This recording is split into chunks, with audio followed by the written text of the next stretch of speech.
మీ వ్యాపార ప్రకటనల కోసం ఈ నంబర్ను సంప్రదించండి. ప్రస్తుతం మనతో పాటు సీనియర్ జర్నలిస్ట్ రాము బాలాజీ ఉన్నారు. ఆయనతో మాట్లాడదాం. నమస్తే సార్. నమస్తే. సార్, లాస్య నందిత డెత్ విషయంలో తను ఏ టిప్పర్నైతే గుద్దిందో ఆ టిప్పర్ దొరికింది. డ్రైవర్ పరారులో ఉన్నారు, ఆయనని గాలిస్తున్నారని తెలిసింది. అంటే దొరికితే ఎలాంటి కేసులు అయ్యే అవకాశాలు ఉంటాయి? దీంట్లో రోజుకొక మలుపు జరుగుతుంది. 23వ తేదీ ఎర్లీ మార్నింగ్ అరౌండ్ 5 o'clockకి యాక్సిడెంట్ జరిగింది. సో దీంట్లో పోలీసులు అనేక కోణాల్లో దీన్ని చేస్తున్నారు. మామూలుగా పోలీసులు ఏంటంటే ఆ కారు XL6 అది మారుతి వాళ్ళది. ఆ వెహికల్ ఎట్లా డ్యామేజ్ అయింది ఏందనేది ఆ సీన్ని యాక్సిడెంట్ సీన్ని బాగా అనేక కోణాల్లో పరిశీలించారు. అదేంటంటే 500 మీటర్ల దూరం నుంచి అంటే ఢీకొని ఏదన్నా బలంగా ఢీకొని అక్కడి నుంచి వెళ్ళి రైలింగ్ని ఢీకొంటుంది. అది వాళ్ళు కనిపెట్టింది. దాని మీద ఒక డస్ట్ ఉంది, red dust. So red mix tipper అయి ఉండొచ్చు, లారీ అయి ఉండొచ్చు అనేది అనుకున్నారు.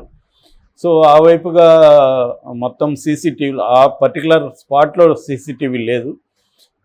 ఆ రోడ్లో ఓఆర్ఆర్లో సీసీటీవీలు చూసినప్పుడు మొత్తంగా ఆ టైంకి 6 టిప్పర్లు వెళ్ళినట్టుగా గుర్తించారు. సో వాటిని సీసీటీవీల ద్వారా పట్టుకోవడానికి టైం పట్టింది. ఎందుకంటే వందలాది వెహికల్స్ మామూలుగా వెళ్తుంటాయి కాబట్టి ఈ 6 ఎవరు ఏంటనేది పట్టుకోవడానికి ఇప్పుడు మనకి 1 వారం వరకు టైం పట్టింది వాళ్ళకి.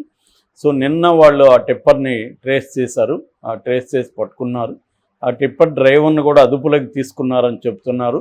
ఇంకా వివరాలు బయట పెట్టడానికి పోలీసులు ఇష్టపడట్లేదు. ఎందుకంటే ఎంక్వైరీ ఫర్దర్గా కూడా చేయాలి. సో అతను అంత పెద్ద యాక్సిడెంట్ జరిగితే అతను వెళ్ళిపోయాడంటే అతను కూడా బాధ్యుడే కదా. అతను ఇన్ఫామ్ చేయాలి, ఆగాలి. అవేమన్నా ఇమ్మీడియట్గా చేస్తుంటే బతికేవాళ్ళేమో. సో అతను అంత పెద్ద యాక్సిడెంట్ అయినాక అతను వెళ్ళిపోవడం అనేది ఖచ్చితంగా అతని మీద కూడా కేసు పెడతారు. సో దీంట్లో ఇంకొన్ని విషయాలు కూడా బయటకు వచ్చాయి. మన మీడియా కూడా ఇండిపెండెంట్గా ఈ మధ్య ఏం జరుగుతుందంటే ఏది జరిగినా మీడియా పోలీసులు ఒక పక్క ఎంక్వైరీ చేస్తుంటే మీడియా కూడా వెళ్ళిపోయి మీడియా ఇన్వెస్టిగేషన్ చేస్తారు కదా. అలాగా మీడియా ఇన్వెస్టిగేషన్లో వాళ్ళ సిస్టర్ నివేదిత, ఇంకొక సిస్టరు, 2 సిస్టర్లు ఉన్నారు ఆ రోజు. వాళ్ళ పాప 12 ఏళ్ళ పాప శ్లోక అనే పాప ఉంది. సో వీళ్ళంతా వేరే వెహికల్లో ఉన్నారు. యాక్చువల్గా ఈ పాప లాస్య నందిత వెహికల్లో ఉంటే ఈ పాపని వై జంక్షన్ కోకటిపల్లి దగ్గర ఫోన్ చేయించి ఆపిచ్చి తమ వెహికల్లోంచి పాపం దించేసి వీళ్ళు వెనక్కి వచ్చారు. ఒక దాబాలో టిఫిన్ ఉంటుంది, మేము తీసుకొస్తామని. డాబా అంతకుముందు చూశారు వాళ్ళు. సో అలాగా ఆకాష్ వచ్చి అతను పిఏ కమ్ డ్రైవర్. సో అతను డ్రైవ్ చేస్తున్నాడు. వీళ్ళు యాక్చువల్గా ఆల్రెడీ తెలిసిందే, సదాశివపేట దగ్గర ఒక విలేజ్లో దర్గా, మిస్కిన్ బాబా దర్గా పూజలు చేసి వస్తున్నారు. సో ఆ క్రమంలో యాక్సిడెంట్ జరిగింది. వీళ్ళు ఇంటికి చేరిన ఒక 20 minutesలో కాల్ వచ్చింది. ఈ అబ్బాయి ఆకాష్ నుంచి వాళ్ళ సిస్టర్ నివేదిత కాల్ చేశారు. కాల్ చేసి ఇట్లా యాక్సిడెంట్ అయింది, మా ఇద్దరు గాయాలు జరిగినాయని చెప్పారు. వాళ్ళు మామూలుగా ఎవరైనా యాక్సిడెంట్ అయింది, గాయాలు జరిగాయంటే పెద్ద గాయాలేమి ఉండదులే, ఫోన్ చేశాడంటే అని అనుకున్నారు. ఈ లోపల వాళ్ళ ఫ్రెండ్స్ని పంపించారు, వాళ్ళ సిస్టర్ ఫ్రెండ్స్ని. వాళ్ళు బైకుల మీద వెళ్ళారు. ఇతను ఒక పక్క ఆకాష్ కూడా 108కి ట్రై చేస్తున్నారు. వాళ్ళ సిస్టర్ కూడా అక్కడ 108కి ట్రై చేస్తుంది. మొత్తానికి ఆకాష్దే కలిసింది 108ది. 108 వచ్చారు. ఈ లోపల వీళ్ళ బ్రదర్స్ కూడా వెళ్ళారు. ఈ లోపల ఆకాష్ ఫోన్లోనే ఉన్నాడు అప్పటి వరకు సిస్టర్తో. వాళ్ళు రావడం అదంతా ఒక పక్క ఫోన్లోనే మాట్లాడుతున్నప్పుడు మధ్యలో ఒక వెహికల్ ఎవరితో వచ్చి ఆగి వాళ్ళు చూసేసి వాళ్ళు వెళ్ళిపోయారు. దాని తర్వాత ఒక పోలీసు పెట్రోల్ వెహికల్ చూడకుండానే వాళ్ళు వేగంగా వెళ్ళిపోయారు. సో ఈ 2 విషయాలు కూడా ఆమె చెప్పింది. దాని తర్వాత వీళ్ళు ఈ బ్రదర్స్ వెళ్ళారు. ఈ లోపల బాడీ ఈ అమ్మాయి వాళ్ళతో కూడా మాట్లాడింది, అంబులెన్స్ వాళ్ళతో. అంబులెన్స్ వాళ్ళు ఏం చెప్పారంటే ఆ అమ్మాయి చనిపోయిందమ్మా అని చెప్పేశారు ఆమెకి. ఎందుకంటే వాళ్ళలో ఒక టెక్నీషియన్ ఉన్నాడు, ఒక డ్రైవర్ ఉన్నాడు. ఆ టెక్నీషియన్ పల్స్ అవన్నీ చెక్ చేసి ఆ అమ్మాయి చనిపోయింది, స్పాట్ డెడ్ అని చెప్పాడు. ఇతను మాత్రం ఉన్నాడు. ఇతను కూడా కాళ్ళు బాగా తగిలింది, ముఖం అంతా కూడా బ్లడ్ ఉంది. ఇతను ఇమీడియట్గా హాస్పిటల్కి తీసుకెళ్ళాలి. ఆ అమ్మాయిని అయితే తీలేం మేము ఇప్పుడు అని చెప్పేశారు క్లియర్గా. చెప్పినప్పుడు ఆమె వాళ్ళ సిస్టర్ లేదు లేదు మీరు మా వాళ్ళు వస్తున్నారు మీరు తీయండి అని చెప్తే ఈ లోపల బ్రదర్స్ వెళ్ళారు, వీళ్ళ ఫ్రెండ్స్ వెళ్ళితే ఈ లోపల ఒక వెహికల్ కూడా వచ్చింది, పోలీస్ పెట్రోల్ వెహికల్ కూడా. వాళ్ళందరూ కలిసి ఆ అమ్మాయిని కూడా తీశారు. ముందుగా అయితే వీళ్ళు అబ్బాయిని ఆకాష్ని హాస్పిటల్కి తీసుకెళ్ళిపోయారు. దాని తర్వాత ఈ బ్రదర్స్ వీళ్ళు కలిసి అమ్మాయిని చాలా టైం పట్టిందని చెప్తున్నారు, ఎందుకంటే బాగా ఇరుక్కుపోయింది ఆమె. అంటే ఇద్దరు కూడా ఫ్రంట్ సీటే కూర్చున్నారు, ఇతనేమో బెల్ట్ వేసుకున్నాడు, ఆమె వేసుకోలేదు. సో దానివల్ల జరిగింది కూడా ఆమె వైపు ఎక్కువ గుద్దుకున్నట్టుగా ఉంది. సో మొత్తంగా ఆమె బెల్ట్ లేదు కాబట్టి ఎదురుగా కొట్టుకోవడంతో రిబ్స్ మొత్తం నలిగిపోయినాయి. సో పళ్ళు ఆరు పళ్ళు ఊడిపోయినాయి, తొడ ఎముక ఇరిగిపోయింది. అలాగా సిచ్యువేషన్. ఇతనికి కూడా రిబ్స్ ఇరిగాయి, కానీ బెల్ట్ వేసుకోవడం వల్ల ఇతనికి ఎయిర్ బ్యాగ్ ఓపెన్ అయింది, అది సేవ్ చేసింది. ఆమె కూడా బెల్ట్ వేసుకుంటే ఎయిర్ బ్యాగ్ ఓపెన్ అయ్యిండేది, ఆమె గాయాలు ఉంటాయి కానీ చనిపోయిండేది కాదు. చాలామంది చేసే తప్పు ఏంటంటే బెల్ట్ వేసుకోరు, డ్రైవర్ వేసుకున్న పక్కన వాళ్ళు వేసుకోరు. ఒక్కొక్కసారి ఈ మధ్య కార్లలో అది వేసుకోకపోయినా అరుస్తూ ఉంటుంది కాబట్టి వాళ్ళు వెనక నుంచి దాన్ని ఇలా పెట్టి దాన్ని మోసం చేస్తుంటారు. దాన్ని మోసం చేసామనుకుంటారు కానీ అది మన ప్రాణాలకే ప్రమాదం. సో అనేక మంది చెప్తున్నా కూడా చాలామంది నేనే చూశాను, చాలామంది ప్రొఫెషనల్ డ్రైవర్స్ కూడా బెల్ట్ వేసుకోరు. ఒక ఆయన అయితే బెల్ట్ ఎందుకు వేసుకోరు అంటే నాకు అద్దరు చొక్కా నలిగిపోతుంది అన్నాడు. అలాంటి సిల్లి కారణాలతో బెల్ట్ వేసుకోకుండా ఉంటారనమాట.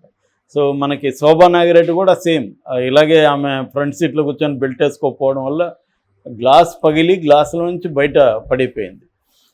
చాలాసార్లు బెల్ట్ వేసుకోకపోవడం వల్ల సివియర్ యాక్సిడెంట్ జరుగుతాయి. ఎందుకంటే ఇప్పుడు వస్తున్న వెహికల్లో బెల్ట్కి ఎయిర్ బ్యాగ్కి లింక్ ఉంటుంది, నువ్వు బెల్ట్ వేసుకుంటేనే ఎయిర్ బ్యాగ్ ఓపెన్ అవుతుంది, లేదంటే అది అవ్వదు. సో అలాగా ఆమె చనిపోయింది. దాని తర్వాత ఒక ఛానల్ వాళ్ళు ఈ అంబులెన్స్ డ్రైవర్తో కూడా మాట్లాడారు. అంబులెన్స్ డ్రైవర్ కూడా ఇప్పుడు నేను చెప్పిన స్టోరీ ఆయన వైపు నుంచి కూడా చెప్పాడు. ఇలా జరిగింది, మేము పోయేసరికి ఆ అమ్మాయి అయితే చనిపోయింది, ఇతను తీసుకొచ్చాము, అతన్ని సేవ్ చేయగలిగాము అనేది అతను కూడా చెప్పాడు. ఇప్పుడు మన అంబులెన్స్లు కూడా ఏంటంటే 108లో అన్నిట్లో కూడా ఆక్సిజన్ కానీ ఇలాంటి ఎమర్జెన్సీ మెడికల్ ఎక్విప్మెంట్ ఉండట్లేదు, ఓన్లీ వీళ్ళు తీసుకెళ్ళగలుగుతారు. నిజానికి అది ఆంధ్రప్రదేశ్లో కొన్ని వాటిలో ప్రవేశపెట్టారు అలాగే.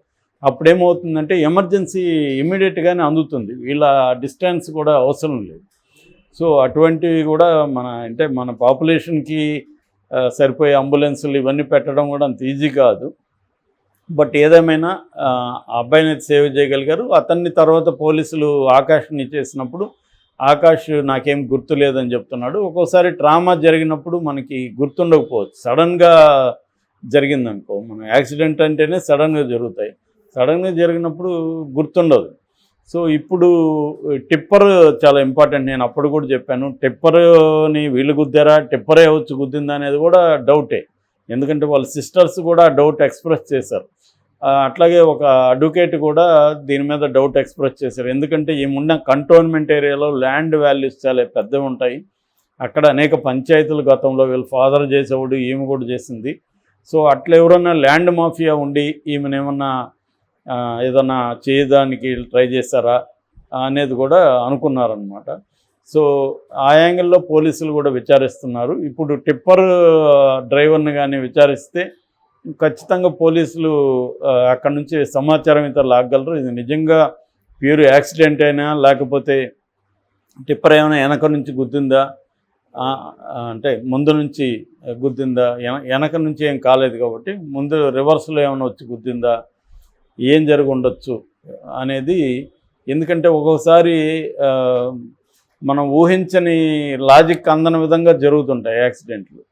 సో మనమేమో హైవేలో ఎదురుగా ఎట్లా వస్తుంది వెహికల్ అని మనం అనుకోవచ్చు, కానీ ఆ టైంలో అర్లీ మార్నింగ్ టైంలో ఫాలో అయ్యి ఉండొచ్చు వీళ్ళు. అక్కడి నుంచి ఒక నిజంగా ప్లాన్ చేసి ఉండొచ్చు, ఒక మాఫియా అయితే ప్రొఫెషనల్గా వాళ్ళు పెట్టుంటే చేసి ఉండొచ్చు. ఎందుకంటే చాలాసార్లు యాక్సిడెంట్ల రూపంలో హత్యలు చాలా జరుగుతున్నాయి.